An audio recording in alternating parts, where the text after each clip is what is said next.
Olá, povo de Deus! Estamos iniciando o nosso módulo, nosso estudo no Apocalipse, a nossa live das 20 horas em ponto. Nós estamos no módulo O Deus Trino. Essa é a terceira parte. Na última live, nós falamos sobre a voz do Filho do Homem, a voz poderosa. Poderosa em dois sentidos. Primeiro, poderosa por ser a voz do bom pastor, uma voz mansa e tranquila que fala ao coração do homem, e depois, por ser a voz do Deus Todo-Poderoso, o Deus que chacoalha a terra, o Deus que quebra os cedros do Líbano, o Deus que faz o Líbano e o Sirion como bois selvagens. Então, a voz de Deus, ela tem essa dinâmica e esses dois níveis de autoridade do exercício do poder desta voz, de falar ao coração e de mover a terra, chacoalhar todo o planeta.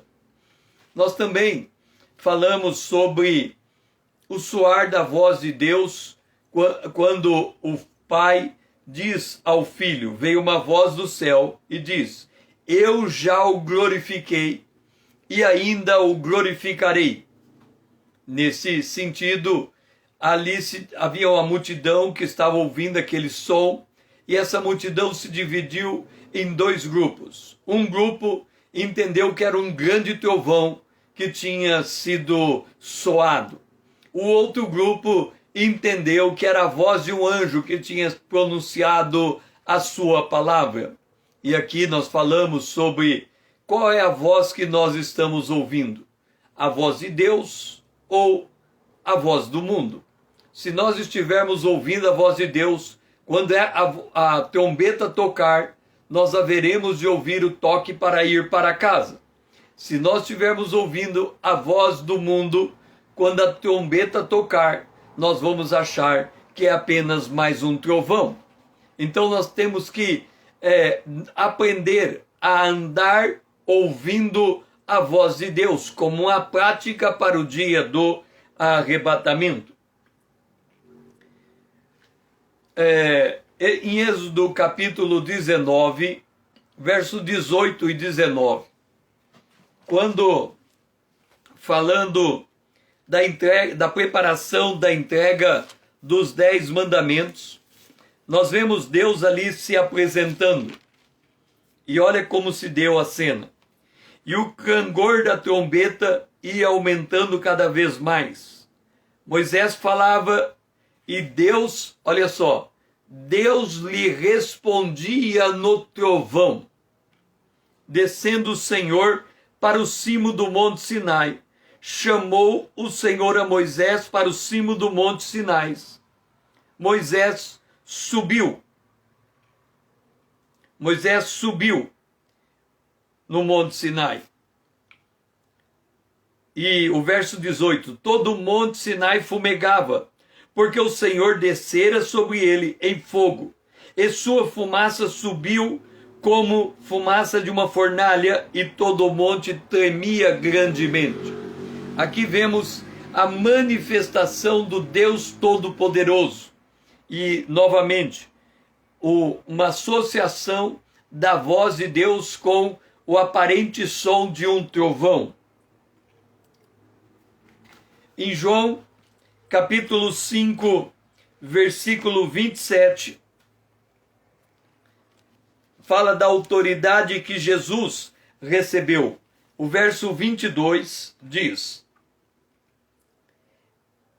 e o Pai a ninguém julga, mas ao Filho confiou todo o julgamento. E depois, no verso 25, em verdade vos digo, que vem a hora, e já chegou, em que os mortos ouvirão a voz do Filho de Deus, e os que a ouvirem viverão. Lembra que Jesus prometeu, eu vou e voltarei, eu vou preparar lugar, quando o lugar estiver pronto eu voltarei para buscar vocês, para que onde eu esteja, vocês estejam também. Nesse sentido, Paulo diz que vai soar a trombeta, os mortos ressuscitarão primeiro e os vivos serão arrebatados. Então, em Apocalipse, capítulo 1, o versículo 12 a 15. Capítulo 1, versículo 12 a 15. É bom que você me acompanhe na sua Bíblia também. Voltei-me para ver quem falava comigo, e voltando, vi 7 candeeiros de ouro, e no meio dos candeeiros, um semelhante a filho de homem, com vestes talares, e cingindo a altura do peito com uma cinta de ouro. A sua cabeça e cabelos eram brancos como a alva lã, como neve, os olhos como chama de fogo, os pés semelhante ao bronze polido, como que refinado numa fornalha.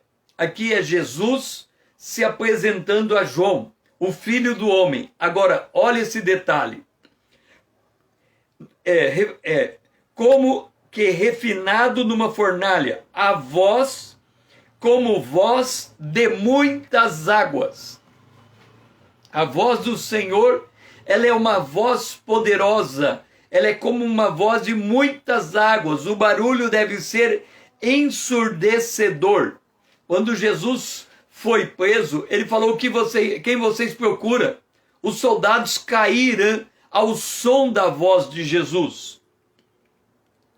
O soar da voz do Senhor, como voz de trombeta, faz lembrar também que a vinda do Senhor e mesmo a revelação deste evento é, na verdade, uma advertência solene, porque quando Jesus voltar, ele voltará para fazer juízo. Ele vai levar a sua igreja, a sua noiva, a sua futura esposa, mas ele trará juízo sobre toda a impiedade. Então, a voz do Senhor é nessa manifestação como voz de muitas águas, é uma voz de juízo. Irmã Dora, seja bem-vinda.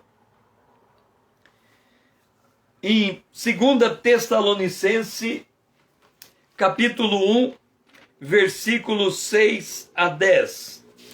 2 Tessalonicenses 1, 6 a 10, diz: se de fato é justo, nós estamos falando que a volta de Jesus é uma volta de juízo. Se de fato é justo para com Deus que lhes dê em paga tribulação ao que vos atribula.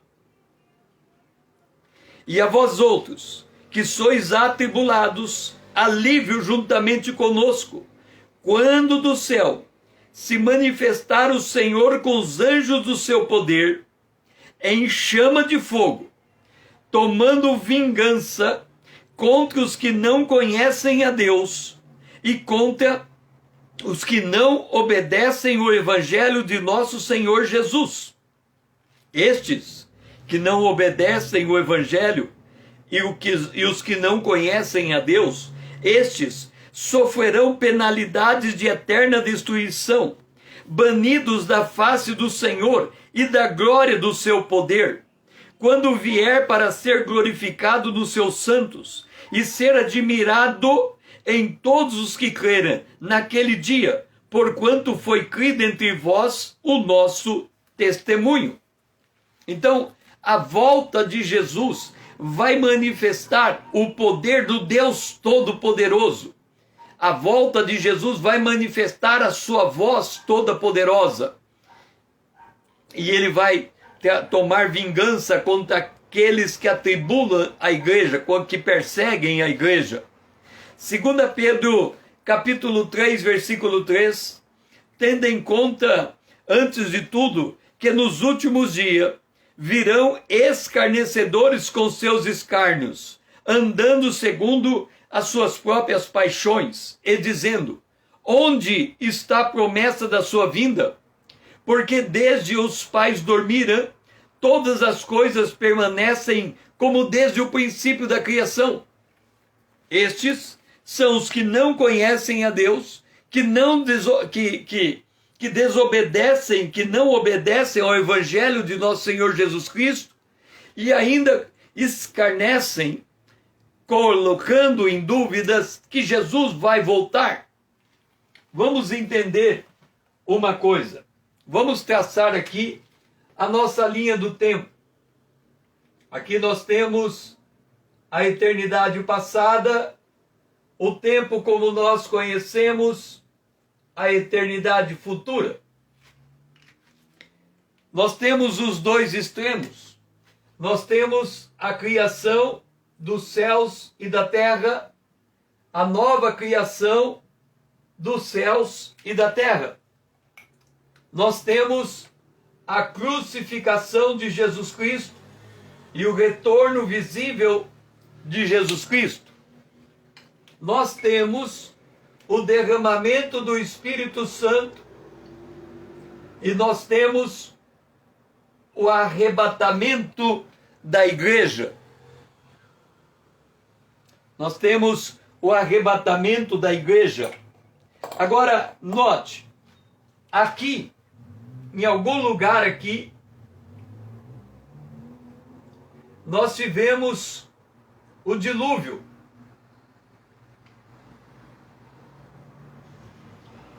O dilúvio, a Bíblia relata que foi um dilúvio universal. Só que nós não temos uma prova física desse dilúvio. E, para os homens, todo esse período, vou colocar com a caneta vermelha, todo esse período nós temos o sol. E nós temos as mesmas 24 horas. 24 horas. Qual é a constatação da humanidade? Onde está a promessa da sua vinda? Porque desde que os pais dormiram, todas as coisas permanecem como elas são. Olha, a Bíblia diz que no tempo de Josué, ele orou e Deus parou o sol. A gente sabe, do ponto de vista científico, que a Terra gira em torno do Sol. Não faz sentido o Sol parar. Mas se eu estou na Terra e olho para o céu e o Sol não sai do lugar, a impressão que eu tenho é que o Sol parou. Então nós não sabemos fisicamente o que aconteceu. Se o Sol parou, a Terra parou, o Sol e a Terra pararam. Nós não sabemos. Mas Deus, ele é capaz de intervir na criação, nessa magnitude. Então, para mudar essa realidade, basta Deus fazer assim. Mas os homens, olhando todos os dias de 24 horas, todos iguais, eles dizem, aonde está a promessa da sua vinda? Da mesma maneira que eles disseram, o corpo foi roubado, ele não ressuscitou. Então, os homens, eles escarnecem de Deus. O soar da voz do Senhor, como voz de trombeta, ele vem para tomar vingança contra esse tipo de escarnecedor. Quando o som da voz de Deus soar no céu, uma voz ensurdecedora, a igreja será ressurreta e arrebatada e vai se encontrar com ele nos ares. E o mundo vai passar por uma sequência de juízos. Por quê? Porque não creu no Filho de Deus que foi enviado pelo próprio Deus, do Filho do Homem. Agora, vamos falar do Deus Todo-Poderoso. No Apocalipse, quando nós lemos Apocalipse capítulo 1, o versículo de número 8, numa das apresentações de Deus, de Jesus, aliás, ele se apresenta como sendo 1:8. Eu sou o Alfa e o Ômega. Por que Alfa e o Ômega? Do ponto de vista da história, ele é o Alfa e ele é o ômega, o princípio e o fim da história como nós a conhecemos. Ele é o alfa e ele é o ômega. E aqui também é colocado como ele é, aquele que era e aquele que há de vir, portanto o eterno. E continua, e ele é o Todo-Poderoso. Vamos conhecer quem é esse Deus Todo-Poderoso. Em Gênesis, no capítulo 15, 17, no versículo de número 1, Deus havia chamado Abraão. Abraão já estava em Canaã, ele veio de Ur dos Caldeus para Canaã. E quando chega em Canaã, num dado momento, quando Abraão atinge a idade de 99 anos, note uma coisa, 99 anos, Deus diz a Abraão, apareceu-lhe o Senhor e disse, eu sou o Deus Todo-Poderoso, anda na minha presença e sê perfeito. Ele diz, eu sou o Deus,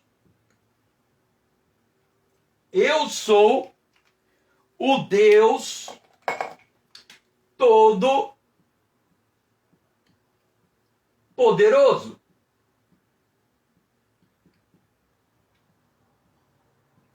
Por que será que eu coloquei Deus Todo-Poderoso ocupando toda a extensão do gráfico? Ele diz, eu sou Deus Todo-Poderoso. Ele diz a Abraão, Abraão estava com 99 anos. Presta atenção numa coisa. Quando o pai, ele sai com uma criança para um parque, para um lugar desconhecido, para um lugar aberto, e a criança, o seu filho, a sua filha, estão andando com o seu pai.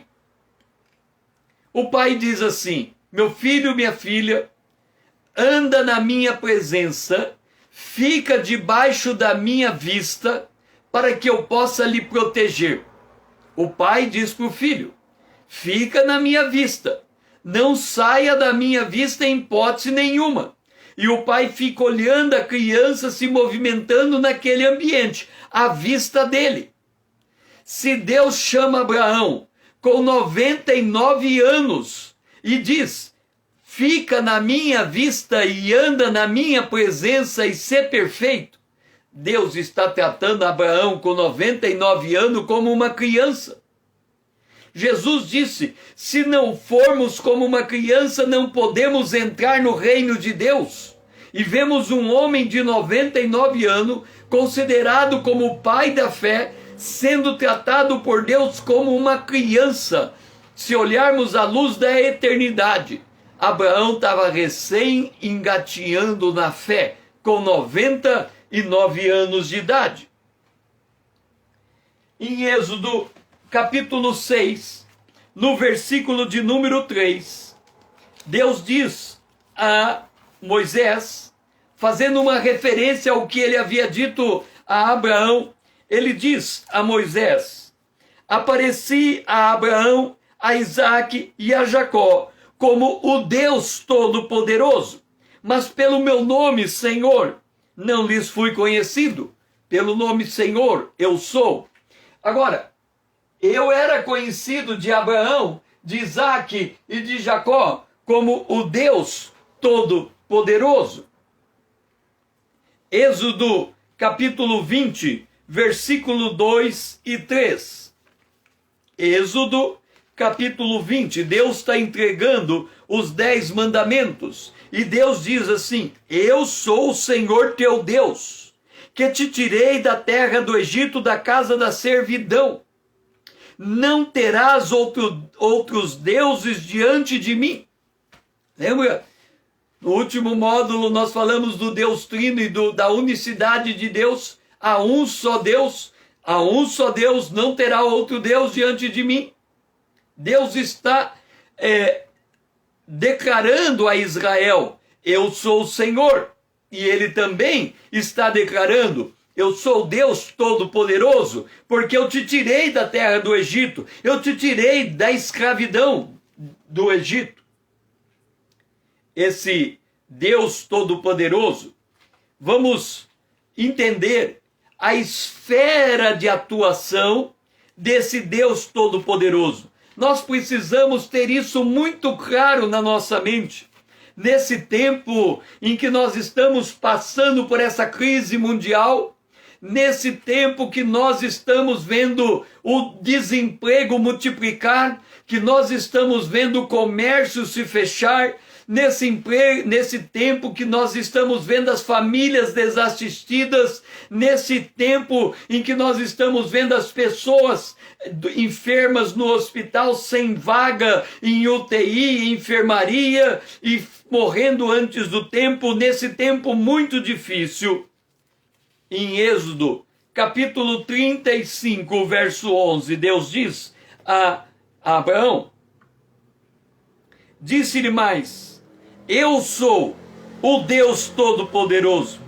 Sê fecundo e multiplica-te. Uma nação e multidão de nações sairão de ti, e reis procederão de ti. É uma palavra de esperança. Deus diz a Abraão: Abraão, uma nação vai nascer de você. Eles foram para o Egito. Deus retirou eles do Egito, trouxe eles de volta à terra prometida. Saíram do Egito 600.000 pessoas, homens, contados homens, ou em torno de 3 milhões de pessoas. Entraram em Canaã 600.000 homens, ou em torno de 3 milhões de pessoas. Estes 3 milhões de pessoas vieram de 70 pessoas que entraram em Canaã. Deus multiplicou o povo. Ele tirou o povo do Egito. Aquela geração que saiu do Egito morreu no deserto, mas uma outra geração entrou na terra prometida. Ou seja, a morte não é um fim para o cumprimento dos desígnios de Deus. Ainda que morra, a Bíblia diz, quem crê em Jesus, ainda que morra, ele viverá. Então a palavra de Deus, ela é poderosa para fazer cumprir os propósitos de Deus, mesmo quando Israel estava no Egito, e no Egito havia uma ordem de Faraó para que todo filho homem egípcio deveria ser morto no ato do nascimento. Milhares de crianças perderam suas vidas naqueles dias, menos um, Moisés. Este o Senhor levantou como um homem poderoso para usar da aptidão de Moisés, do serviço de Moisés, para ele tirar Israel do Egito. Eu sou o Deus Todo-Poderoso, o Deus que controla as minúcias da história, mesmo quando o mal aparentemente está prosperando, as pragas estão caindo no Egito, mas Deus está trabalhando com o seu povo e preparando um grande livramento para o seu povo. Entenda, há um livramento esperando pela igreja. Esse avivamento chama arrebatamento, ou ressurreição dos mortos e arrebatamento da igreja, o soar da trombeta. Agora, entenda uma coisa.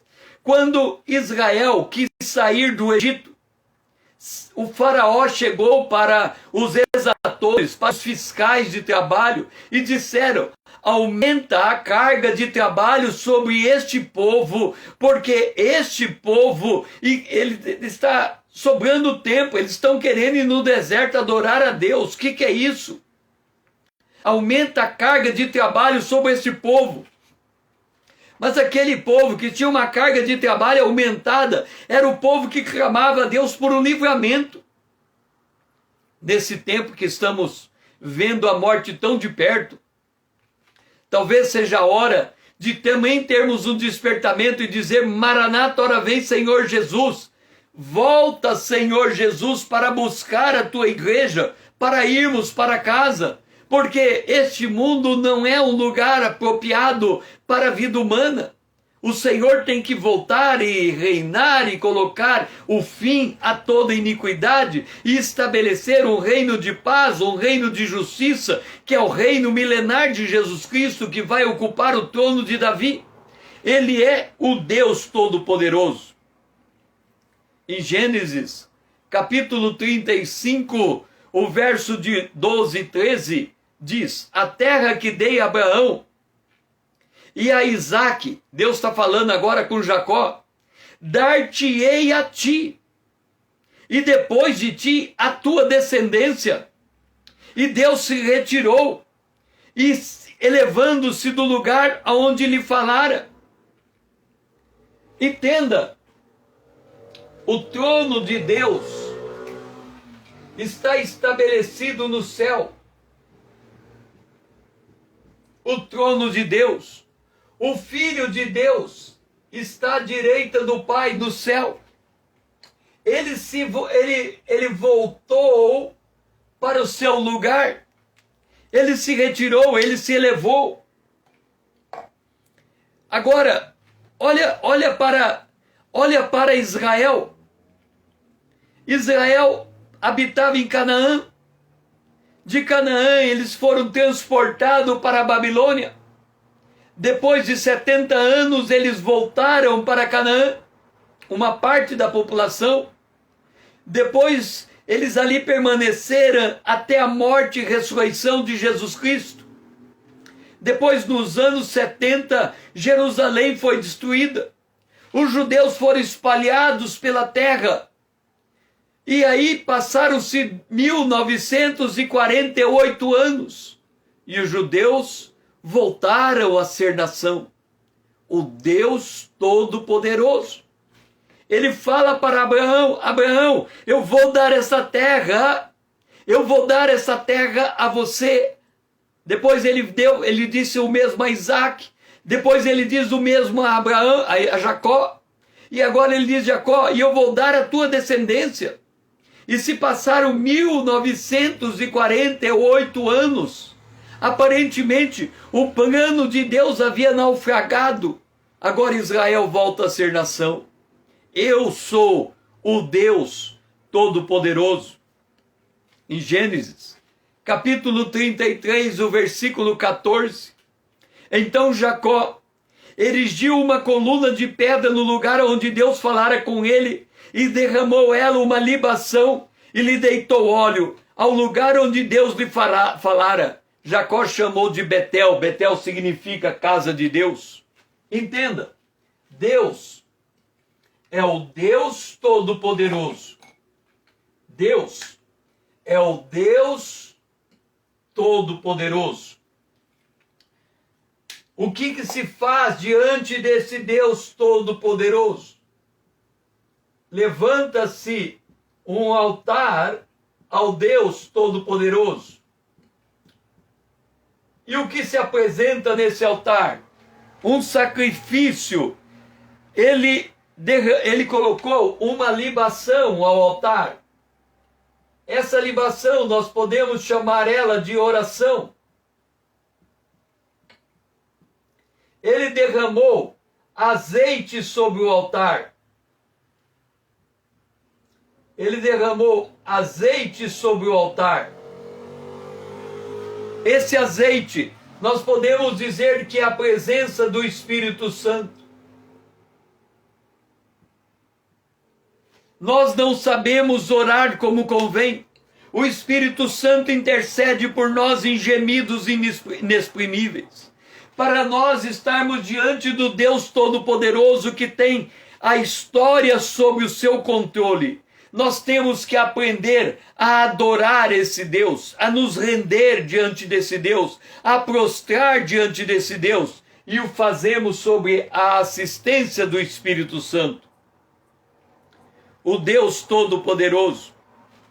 Jó capítulo 5, verso 17, ele diz: bem-aventurado é o homem a quem Deus disciplina, não despreze, pois, a disciplina do Todo-Poderoso.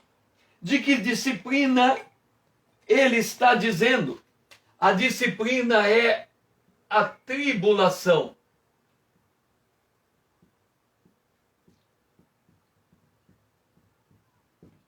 A tribulação é a disciplina de Deus.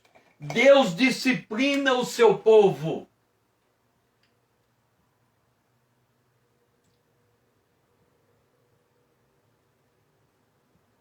Entenda uma coisa: o propósito maior de Deus é que o homem seja a sua imagem conforme a sua semelhança. Jesus é a expressa imagem de Deus, é o nosso modelo do que devemos ser.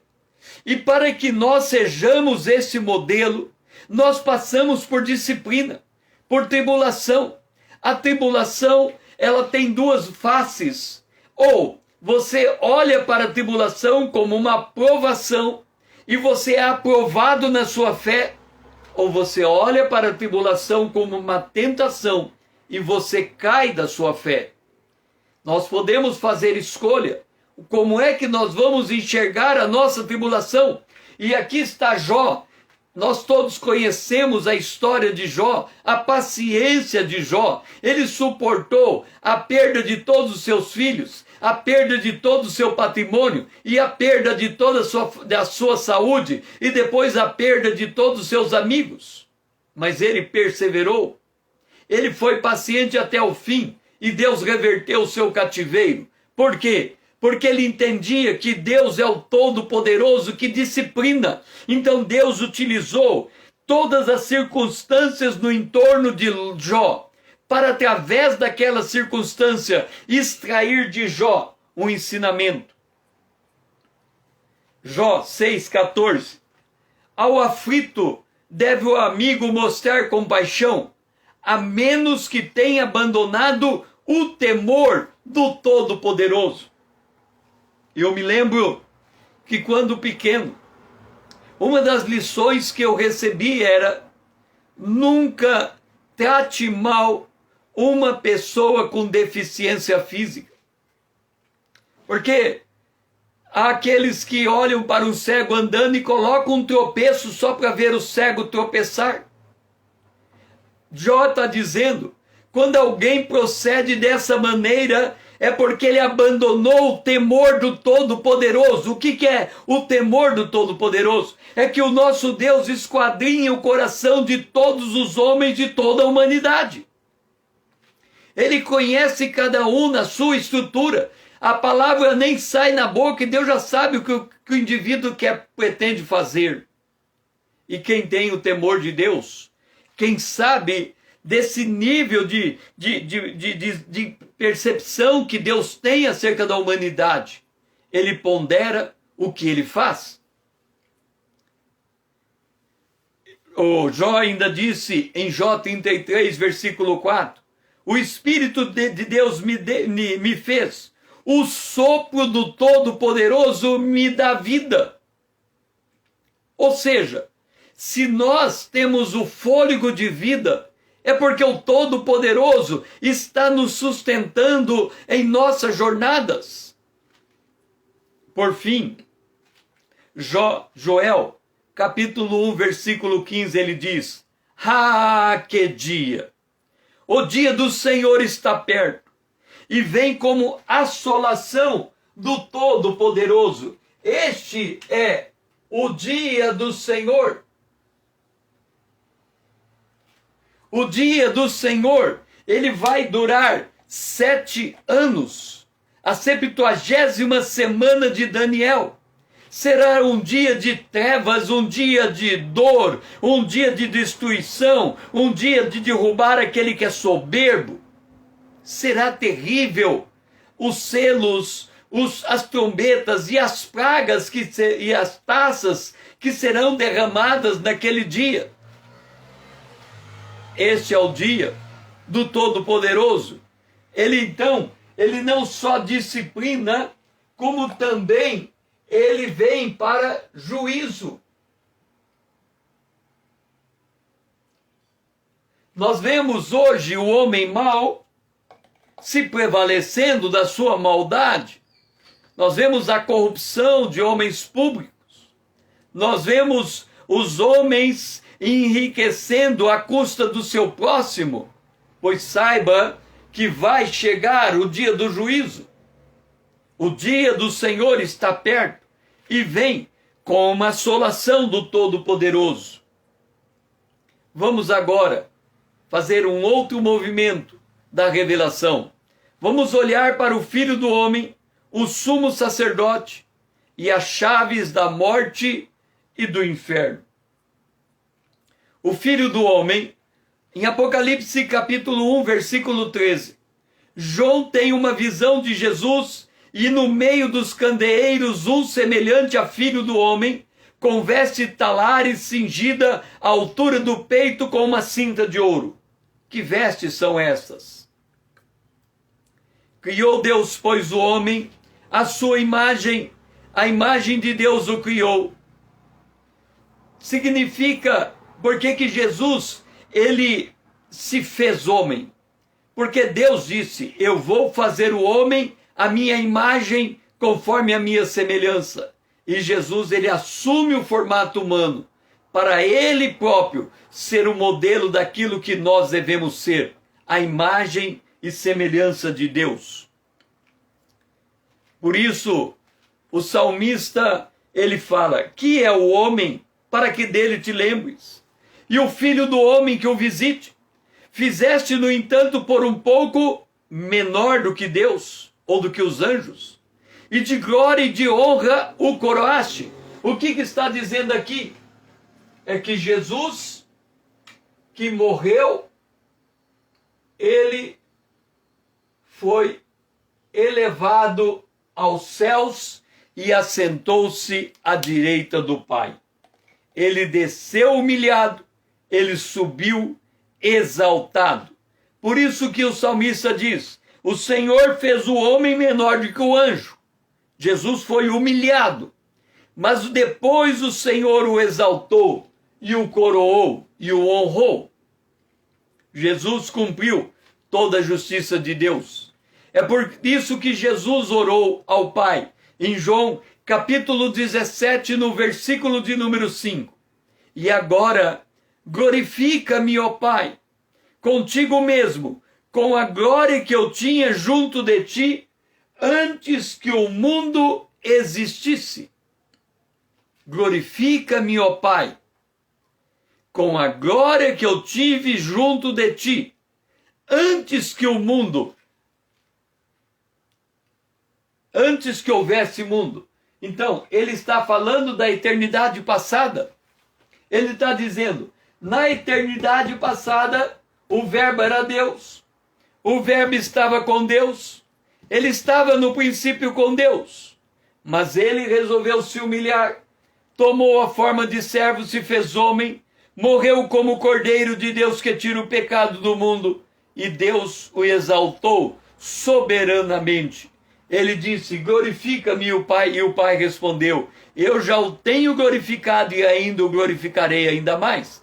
É por isso que o apóstolo Paulo conclui que em Jesus, sob o nome de Jesus, toda língua confessará que ele é o Senhor e todo joelho se dobrará diante dele.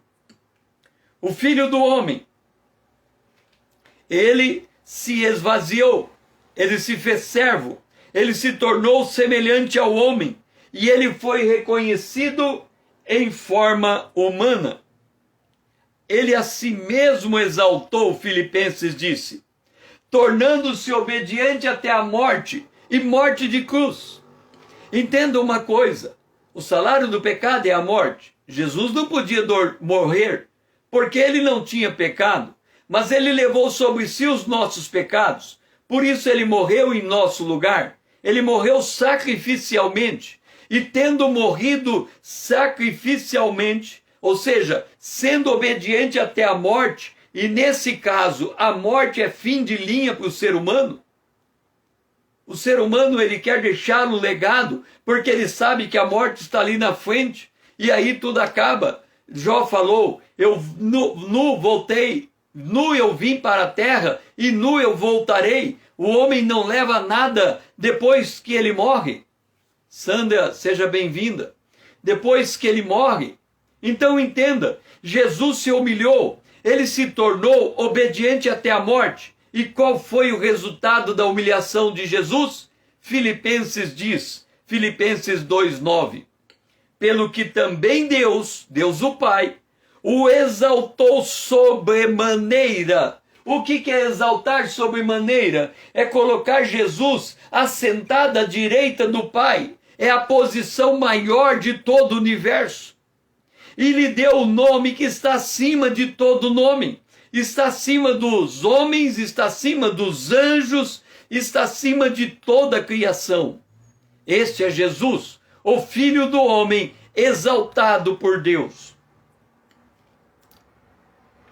1 Timóteo, abra a sua Bíblia para entender a grandiosidade disso que eu estou comentando com você.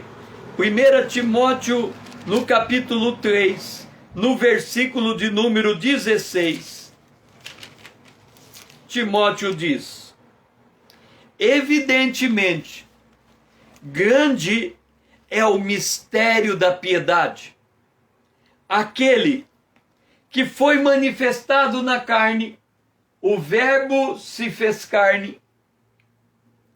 Aquele que foi justificado no Espírito, ele ressuscitou. Aquele que foi contemplado por anjos. Deixe-me dizer uma coisa. Talvez você não saiba disso. Satanás chegou para Jesus e ele disse: se tu és o Filho de Deus, pega essa pedra e transforma essa pedra em pão. Se você for Filho de Deus. Satanás não sabia, não tinha certeza.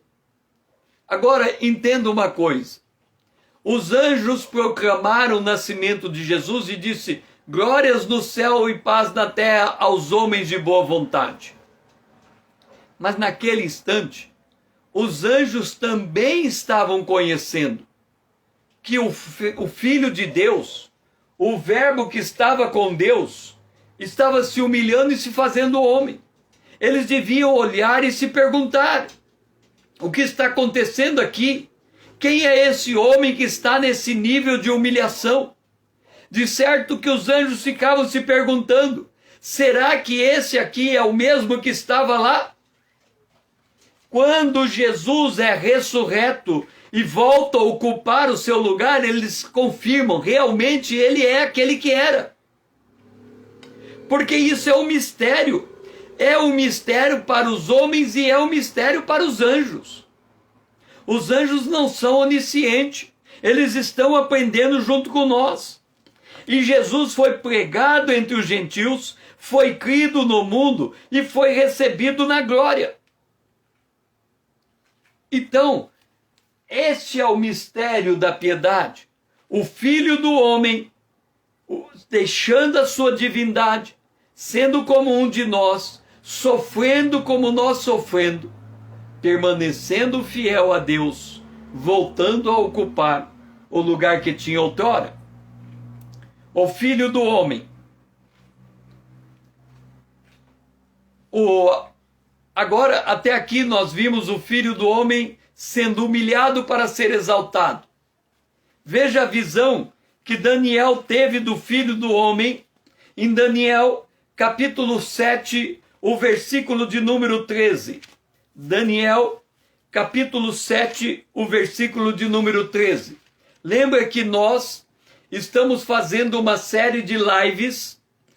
O primeiro módulo nós falamos sobre a palavra profética.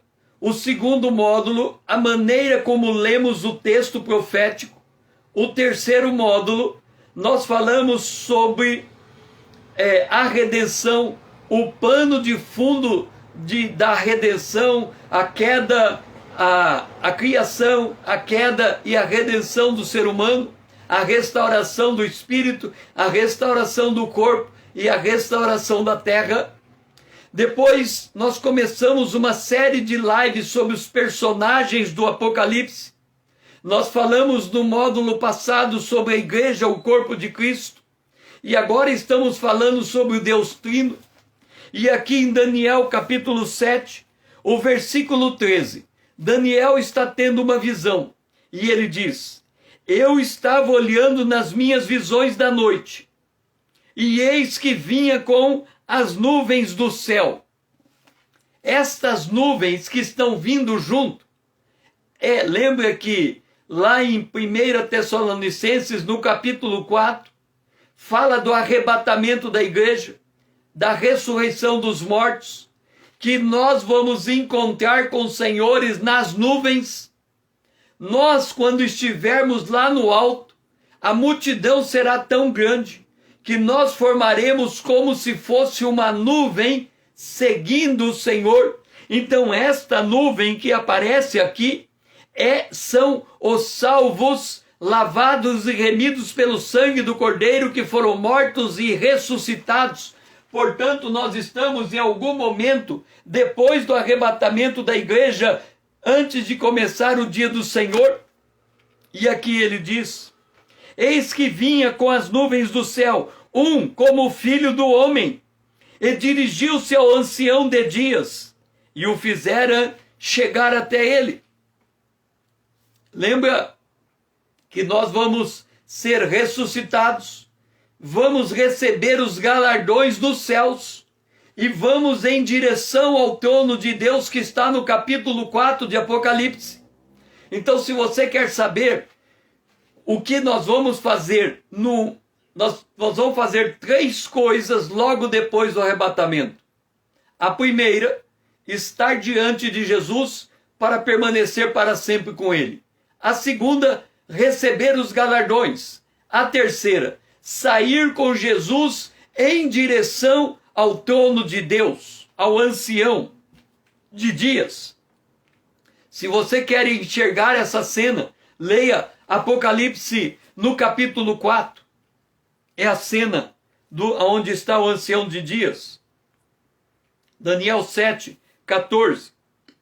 E foi-lhe dado a quem? Ao Filho do Homem, o domínio e a glória e o reino, para que os povos, nações e homens de todas as línguas o servissem. O seu domínio é domínio eterno que não passará, e o seu reino jamais será destruído. Entenda, Jesus, ele era o Verbo.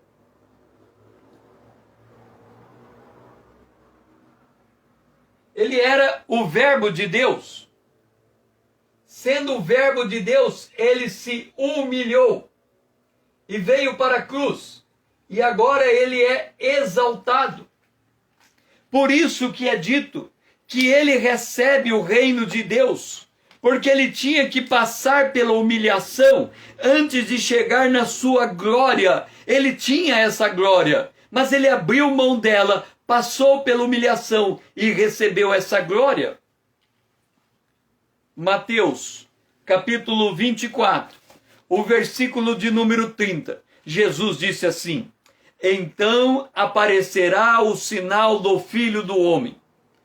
Todos os povos da terra se lamentarão e verão o Filho do Homem sobre as nuvens do céu, com poder e muita glória. Este é o retorno físico de Jesus Cristo. Depois do arrebatamento, em algum momento depois, ele vai voltar fisicamente como Deus Todo-Poderoso, como Filho do Homem, junto com ele uma multidão de testemunhas. Vamos agora ver Jesus na posição do sumo sacerdote. E no meio dos candeeiros, um semelhante a Filho do Homem. Nós já vimos o Filho do Homem, quem ele é. Aquele que se humilhou, aquele que foi exaltado e aquele que vai receber o reino. Agora, olha a veste. Vestes talares, cingindo a altura do peito com uma cinta de ouro. Veste talares. Em Êxodo, capítulo 20, versículo 40 e 41. Para os filhos de Arão fará túnicas, e cintos, e tiaras, fá-los-á para glória e ornamento, e com isto vestirá Arão e teus filhos, Arão teu irmão, bem como seus filhos, e os ungirá, e os consagrará, e os santificarás, para que me oficiem como sacerdote. Então, quando nós vemos esta visão, no meio do candeeiro, um semelhante ao Filho do Homem, aquele que se humilhou e foi glorificado, nós vemos ele trajado como sumo sacerdote. Hebreus, capítulo 5, versículo 9 e 10. E tendo sido aperfeiçoado, tornou-se autor de salvação eterna para todos que lhe obedeçam, tendo sido nomeado por Deus sumo sacerdote, segundo a ordem de Melquisedeque. Entenda, Jesus era o Verbo, ele era Deus. Ele se humilhou e se fez homem. E passando pela senda da humilhação, ele foi aperfeiçoado e se tornou autor de salvação eterna para todos os que lhe obedecem. Lembra que o texto lá atrás que nós lemos, ele virá para tomar vingança contra aqueles que não conhecem a Deus e contra aqueles que não obedecem o evangelho de Deus? Aqui está. Ele foi nomeado como autor e salvador, autor da salvação eterna para todos os que lhe obedecem. Jesus disse: os que guardam os meus mandamentos, esses me amam. Guardar a palavra de Deus é um sinal de amor para com Deus. Hebreus, capítulo 3, versículo 1. Por isso, santos irmãos, que participai da vocação celestial, considerai atentamente a quem? O apóstolo e sumo sacerdote de nossa confissão, Jesus. Jesus é o nome que é colocado sobre todos os nomes. Jesus é o exaltado. Jesus é o sumo sacerdote, segundo a ordem de Melquisedeque. Jesus é o sumo sacerdote da nossa confissão. Hebreus, capítulo 2, versículo 17. Por que Jesus no meio dos candeeiros ele aparece como um semelhante a filho do homem? Quem são os candeeiros? Os candeeiros são as 7 igrejas do Apocalipse. Então nós temos aqui 7 candeeiros, 7 igrejas. 1, 2, 3, 4, 5, 6, 7 igrejas. O que é que temos no meio das igrejas? Semelhante ao Filho do Homem. Nós já falamos disso. É impossível ver Jesus sem antes enxergarmos a igreja, o corpo de Cristo. Agora ele está na condição de sumo sacerdote. Por quê? Ele está no meio do candeeiro vestido com vestes talares. Por isso mesmo convinha, em todas as coisas, Jesus se tornasse semelhante aos irmãos para ser misericordioso e fiel sumo sacerdote nas coisas referentes a Deus e para fazer propiciação pelos pecados do povo. Entenda a figura. Qual é o papel de Jesus hoje no céu? Jesus está intercedendo por nós. João, 1 João, capítulo 1, a partir do verso 8 e depois do capítulo 2, verso 1, diz que nós temos diante de Deus um advogado que é Jesus o justo. Ele advoga a nossa causa, ele intercede por nós. Ele tem misericórdia de nós. Ele faz propiciação pelos nossos pecados. É por isso que em 1 João capítulo 8, verso 9, diz: se confessarmos os nossos pecados, ele é fiel e justo para perdoar os nossos pecados e nos purificar de toda iniquidade, porque esta é a posição que ele ocupa hoje. Ele restaura o seu povo.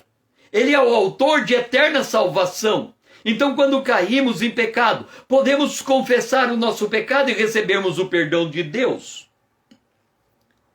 Por isto, nós temos que considerar atentamente o apóstolo e sumo sacerdote da nossa confissão, seja a nossa confissão de fé, seja a nossa confissão de arrependimento dos nossos pecados. Hebreus 4:14. Tendo, pois, Jesus, o Filho de Deus, como grande sumo sacerdote que penetrou nos céus, conservemos firme a nossa confissão.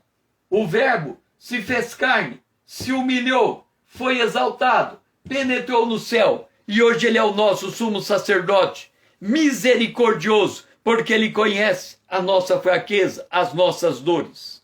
E esse Jesus é aquele que vive, que esteve morto, mas eis que está vivo pelos séculos dos séculos, e ele tem as chaves da morte e do inferno. Vamos entender esta parte. Em Hebreus capítulo 2, verso 14 e 15, diz: visto que, como os filhos do homem têm participação comum, visto que os filhos dos homens têm participação comum de carne e sangue, ou seja, toda a humanidade tem carne e tem sangue.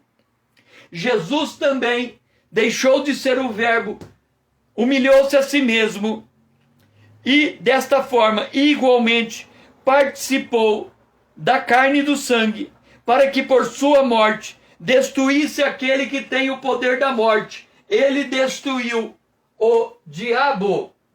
Ele destruiu o diabo. Foi destruído. E tendo destruído o diabo, ele livrou todos que tinham pavor da morte e estavam, por causa do medo da morte, sujeitos à escravidão do diabo. É por isso que nós lemos que Jesus, em Efésios capítulo 4, versículo 8 a 10, que Jesus, ele subiu às alturas, ele foi exaltado, ele era Deus, se humilhou, foi exaltado, ele subiu. E ele, quando ele subiu, ele levou, porque antes dele subir, ele desceu ao mundo, ele desceu ao mundo dos mortos.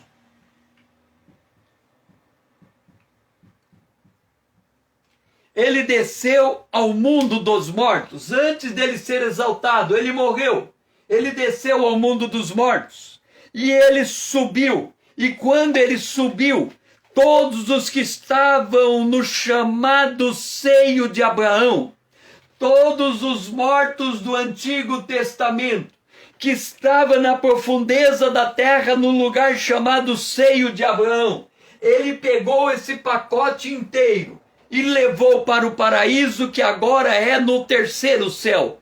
Ele levou todos os mortos do Antigo Testamento em cativeiro. Ele levou cativo o cativeiro. Ele levou. E ele, aqui diz em Efésios 4, 8, 10, ele havia descido até as regiões inferiores da terra.